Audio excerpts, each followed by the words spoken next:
Hello, this is Soundout here, and welcome back to another Power Rangers Legacy Collection review. Today we'll be taking a look at the Legacy Collection Saba and White Tigerzord. So without further ado, it's Morphin time. So the box for Legacy Saba the Talking Tiger Saber could have picked a, Legacy Saba the Talking Tiger Saber seems excessive. Legacy Saba would have done. But, as you can see, it has a very retro look to it. Looks very similar to the 90s packaging for Mighty Morphin Power Rangers, but is very similar to the box that the Dragon Dagger came in. And I would show the box that the Dragon Dagger came in, except it's in the other room, and I kind of don't want to dig it out, because this shot is already too big. Because if I move this box, you can't see anything. Yay! Nice artwork of Tommy, box, Rangers, really long box that I can't turn around. Look at the fancy packaging, guys. Accompanying the White Ranger when fighting evil, the enchanted Saba sword had the ability to talk, fly, and emit energy blasts. When battling big villains, the powerful Saba sword was used to control the White Tigerzord by being inserted into the control panel. Why didn't you just call it Legacy Saba sword? Because Legacy Saba, the Talking Tiger Saber, is just a mouthful. Anyways, Legacy Saba, getting this right out of the way, he is $99.99 at Toys R Us, Amazon, and other retailers that sell Bandai Legacy products. So, is he worth that cost? So here we have Saba. This is not what we'll be reviewing Saba. Just look at the Power Rangers Legacy Collection. There is not enough space in this review space to review this Saba. So here we are. This is how Legacy Saba is getting reviewed because he's a biggin. This thing is gigantic. Being a 1-to-1 scale replica of the Saba in the show, and I say replica not in a prop replica sense because prop did not look this good. But this thing is quite impressive being how large it is, because here it is next to me. I'm 6 feet tall. So the thing is with this guy, there's a lot to him outside of his sound effects. It's mostly what you're paying for is the craftsmanship. As you can see here, there's all kinds of details down to his face here. The tiger head is nicely detailed. It's got this nice weathered effect to it. I like the weathered effect, honestly. It makes it look good. You can see that they chromed out the top dome piece. On either side, you got these gold accents. And you can see the buttons, which is a minor downside, but what can you do? You can see this here that looks like the White Ranger's chest. You got the nice tiger coin here, which looks really good, and then the side pieces and the little claws at the bottom. And overall, it just looks fantastic, especially since you can extend the blade. You can see that they molded that in to be a rougher texture, plus the smooth blade here. So that's really, really cool. And the full-size blade here is gigantic. So big, in fact, this is it next to the Dragon Dagger, which I was able to review in my review set, but as you can see, it's much larger. That is the biggest downside to Saba, is he takes up a lot of space. And you gotta know that going in. He looks really cool, just really big. Now, like I said, the main function of this guy, outside of sliding blade on a heavy ratchet there, is his sound effects. He has several. The switch here slides on. As you can see, all of the lights and sounds will be coming from up here. So we'll go like that. So they not only gave him lights, they not only gave him voice, but they also gave him a animatronic mouth. So you have an attack button here and an attack button here.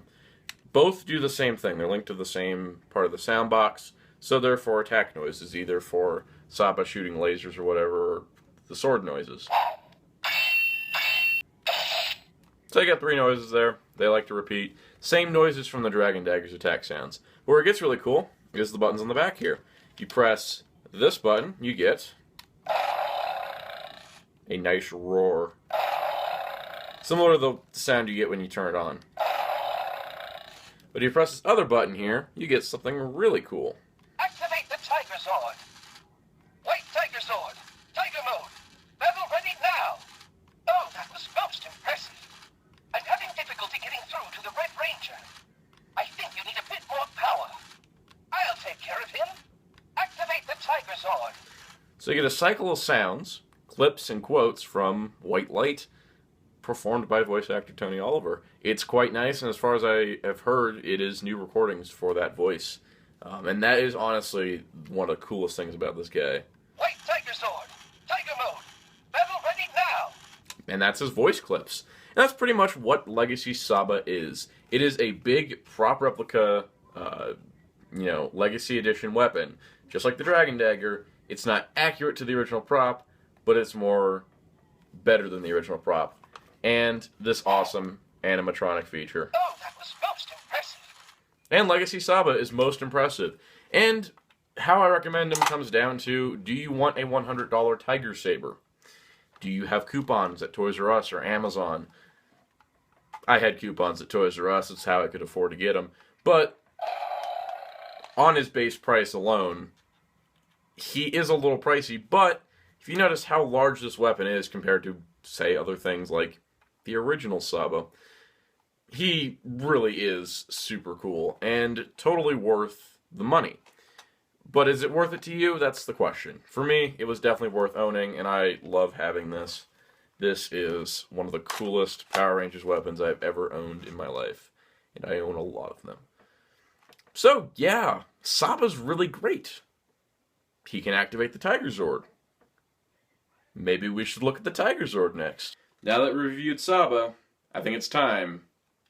Time for the moment you've all been waiting for. Let's Activate the Tigerzord! So here's the box for the Legacy White Tigerzord, which, like the other Legacy boxes, is very classic styled. I love the artwork of both the Tigerzord in its Tiger mode and its Battle mode. So that's pretty neat. You can see standard thing of metallic paint, die-cast parts. A little bio on the Tigerzord stats, like it's 80 feet tall and 330,693 pounds. It's 114 miles per hour at speed. You also see, and this is, I might not even cover this, and as you can see, the Tigerzord can be combined with the Legacy Megazord in kind of an awkward way. We haven't heard any announcement of any other future Thunderzords. I really hope that happens, because this guy's got all the connection ports for it.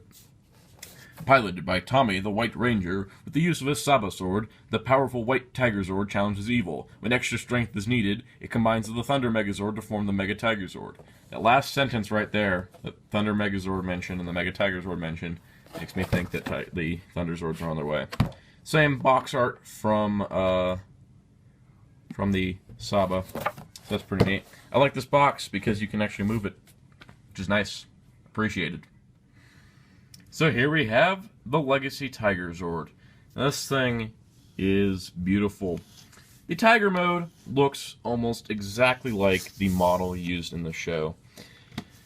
The legs are thin, but not too thin.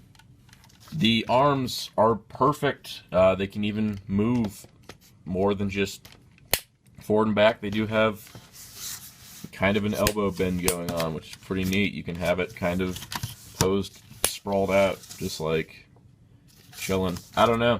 There is a lot of posing options with the Tigerzord, and this Tiger mode is really solid. First of all, really nice use of molded detail and paint as opposed to stickers. Very appreciated. I don't like the fact the Legacy Megazord is the only one of these Legacy Zords that has stickers. I really wish there'd be some kind of way to fix that, but sadly, that doesn't seem to be the case. Now, the other thing about this guy of note is that he is uber decked out in detail all over the place, which is so cool. Also, you can open his mouth here. You can see inside he does have the red orb. Let me open the mouth further. He does have the red orb. Now, there is no light and sound gimmick in this guy like the original had, and I'm okay with that. I'd rather have something not break on this thing. As you can see here, all 6 orbs, 3 on each side, do not remove. They don't have the symbol light gimmick from Wand Tiger, nor do they have the fact you could lose those. I always hated that about the original, because to this day my original Tigerzord does not have the orbs. But that is no longer a problem. Thank you for fixing that, Bandai. And overall, this guy looks really, really nice. I can't really say much more beyond it's really nice, except for this minor thing of The lower jaw is a rubbery plastic, and my lower jaw is a little off-center. But when I close it, it looks fine. When it's open, it looks fine. So that's not really an issue. Other than that, like I said, you can kind of pose him. He does have some strength in his rear legs, well, until they buckle.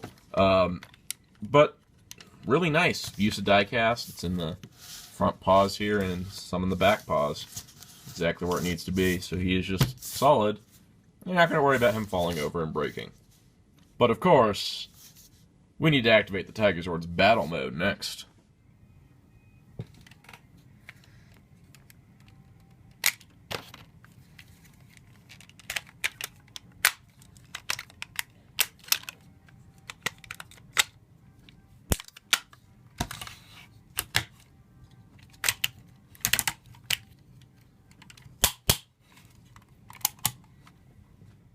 So, Tigerzord in battle mode, or warrior mode, whatever you want to go with, is super impressive. Oh my god, Bandai. I don't even know how you pulled this off, and I've owned the toy for several days. They managed to make a Tigerzord that looks perfect in Tiger mode, that matches the show model, and they managed to make a Tigerzord warrior mode that matches the show suit. I am so impressed by this. And I'll tell you why. First of all, he is super sleek. He looks like the costume used in the series. It looks perfect. I really have no issues. There's no proportion issues. There's no problems with detail or paint. It just looks amazing. Like this head sculpt here. It looks too big because the other Tigerzord head on the original was too small. The hands are smaller than what we expect because...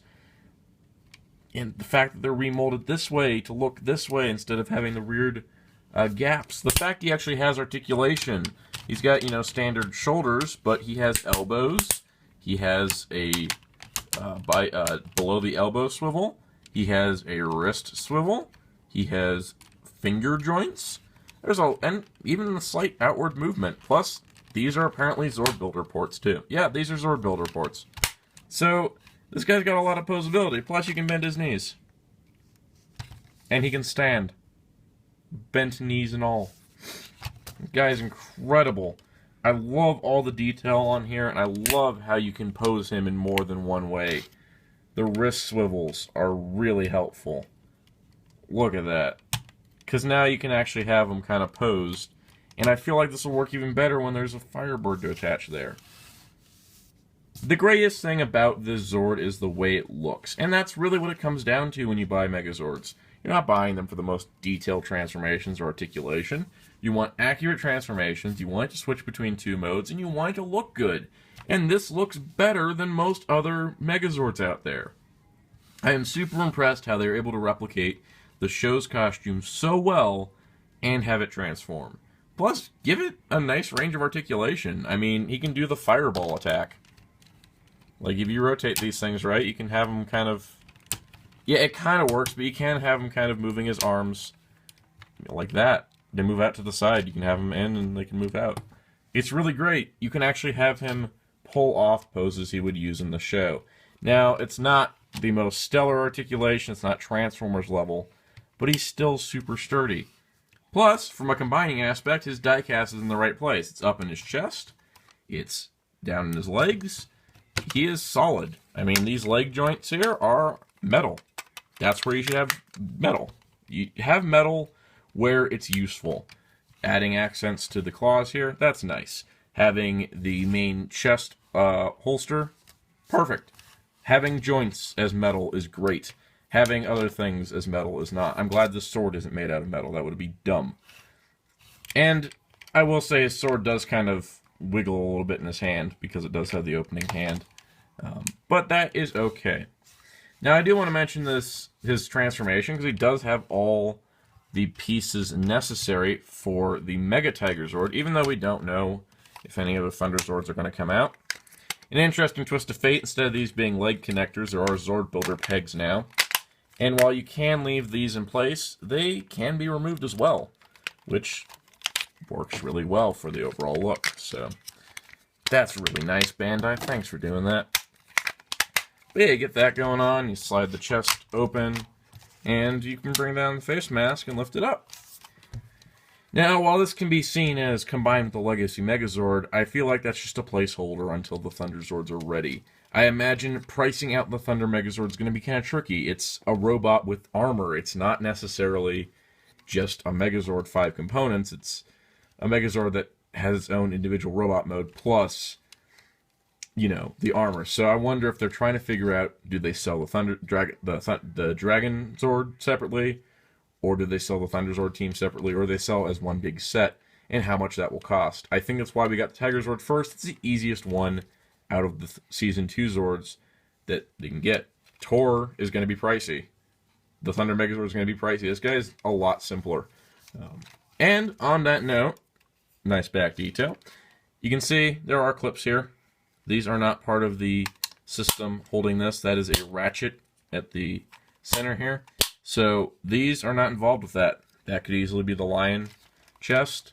You know, he's already got the mask. These could be the lion arm pieces, could peg in here. Of course, the legs peg in there. They could even fill in this little gap here now. And I'm sure the Firebird will probably be something to do with this hand opening, or maybe sliding into there.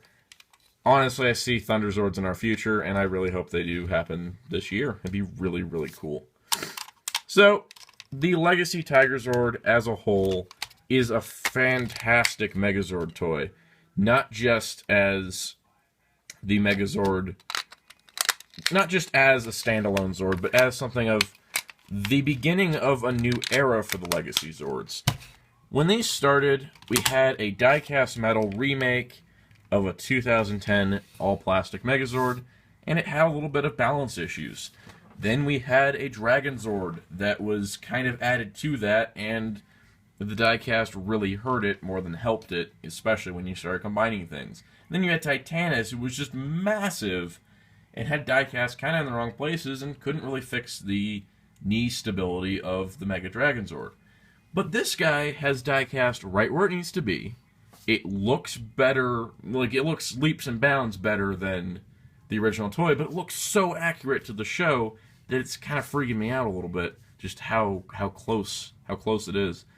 And honestly, if the rest of the Legacy line, if we get Thunderzords that are this accurate, that'll be fantastic. If we get any other Zords from any other seasons this accurate. This gives me so much hope in the potential of the Legacy Zord line, and I really look forward to what Bandai is going to do.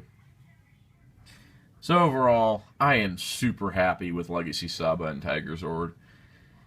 I am so glad to find them in stores. I am super happy that they exist. I'm really glad Bandai's starting to move on from Season 1, though we did get listings for Legacy Blade Blaster, so they might be still doing stuff in Season 1.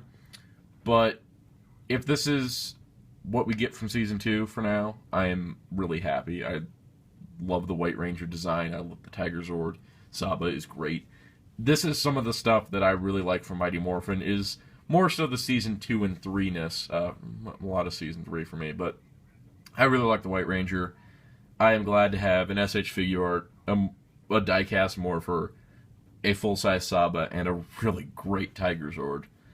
This makes me really happy. I've always said the White Ranger is better than the Green Ranger, and I will always stick to that.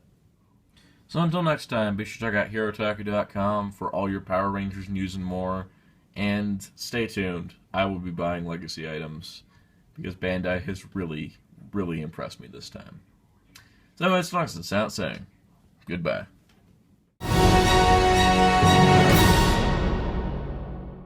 It is super heavy because of diecast and giganticness, and it just pulled my review set down. We're going to have an issue here.